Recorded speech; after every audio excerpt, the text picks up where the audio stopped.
என்னம்மா பண்ணுறீங்க? எடா பிஸ்னஸ் ஆரம்பிக்கலான்னு சொல்லிட்டு ஒரு பிஸ்னஸ் ஆரம்பிச்சேன்டா. அந்த பிஸ்னஸோட விளைவுகள் தான் இதெல்லாம் பார்த்துக்கிட்டு இருக்கேன். என்னம்மா இவ்வளோ துணி? இவ்வளோ துணியா? மீசோன்னு ஒரு ஆப் இருக்கு பார்த்தியா? மத்தியானம் யூடியூப்பை பார்த்துட்டு இந்த ஹவுஸ் ஒய்ஃபுகளுக்கெல்லாம் நடக்கிற வேலையை எனக்கும் நடந்திருக்கு. என்ன தெரியுமா? மத்தியானம் ஏதோ யூடியூப்ல பார்த்துருக்கோம் கோர்ஸ், இந்த கோர்ஸை பர்ச்சேஸ் பண்ணுங்க, ஒரே நாள் அம்பானி ஆகலாம், அது ஆகலாம், இது ஆகலாம். நாங்கள் சரி நம்மளும் ஏதோ ஆயிடுவோங்கிறதுக்காக மீசோல போய் துணி விற்கலான்னு பார்த்தோம். ஆனா இந்த மீசோக்காரன் ஒரே நாள 2000 ரூபாய் அழகா தூக்கிட்டு போயிட்டான். இனி போனோம்னா மொத்தமா தூக்கிட்டு போயிடுவானுங்கிறதுக்காக நிப்பாட்டி வச்சுட்டேன். இந்த துணியை எப்படி விற்க போறான்னு தெரியல. ஆனா மீசோவை தப்பு சொல்ல முடியாதுடா, நல்லா ஆர்டர் போட்டு தரான். அதே மாதிரி அட்வர்டைஸ்மெண்ட்ங்கிற பேர்ல நல்லா உருவிட்டும் போறான்.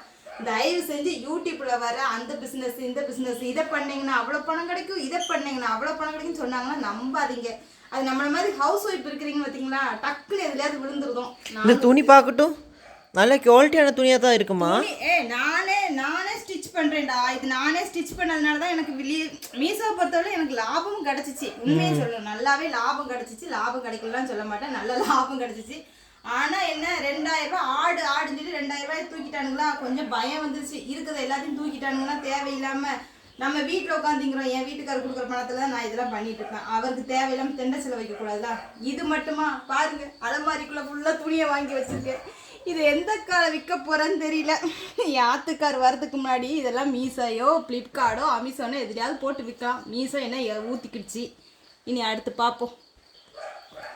உங்களுக்கு யாருக்காவது இந்த துணி ஏதாவது வேணும்னா சொல்லுங்கள் ஃப்ரெண்ட்ஸ். ஏன்னா எல்லாமே நல்ல குவாலிட்டி துணி, இன்னும் நானே ஸ்டிச் பண்ண துணி. அதனால் உங்களுக்கு யாராவது வேணா வாட்ஸ்அப்பில், நான் வாட்ஸ்அப் குரூப் ஆரம்பிச்சிருக்கேன். ஏன்னா இனி இந்த மீசோ அமிஸ்கோ அந்த மாதிரி இதெல்லாம் நம்பினோம்னா இதாயிரும். அதனால் என்ன பண்ணுறது, உங்களுக்கு ஏதாவது நைட்டி வேணா நைட்டி, ஃப்ராக் நைட்டி வேணா ஃப்ராக் நைட்டி பண்ணுங்கள், சுடிதார் வேணா சுடிதார் கேளுங்க, டாப் வேணா டாப் கேளுங்க, எங்ககிட்ட இருக்குது. ஆனால் தயவு செஞ்சு ஏதாவது ஆப்பில் போயிட்டு பிஸ்னஸ் தெரிஞ்சவங்க பண்ணுங்க, நான் இல்லைன்னு சொல்லலை. என்ன மாதிரி அறகுறையாக தெரிஞ்சவங்க கோர்ஸ் வாங்கி நம்ம படித்தாலுமே வந்து நமக்கு ஃபுல்லாகவே நமக்கு தெரியலன்னா தயவு செஞ்சு போய் மாட்டிக்கிடாதீங்க. அப்படி மாட்டின ஒரு ஆள் தான் நான் தான். ஏதாவது உங்கள் ஒப்பீனியன் இருந்தால் கமெண்டில் சொல்லுங்கள். திட்டினா கூட பரவாயில்ல, ஆனால் உள்ளதை சொல்லுங்கள். இதெல்லாம் நல்ல துணி, உங்களுக்கு வேணால் சொல்லுங்கள், நான் புக் பண்ணி தரேன். உங்களுக்கு வேணால் பகுதி விலை கூட தரேன். எப்படியாவது விற்று போனால் பரவாயில்ல, என் வீட்டுக்கார் வரத்துக்கு முன்னாடி எப்படியாவது விற்றுணும், அவ்வளோதான்.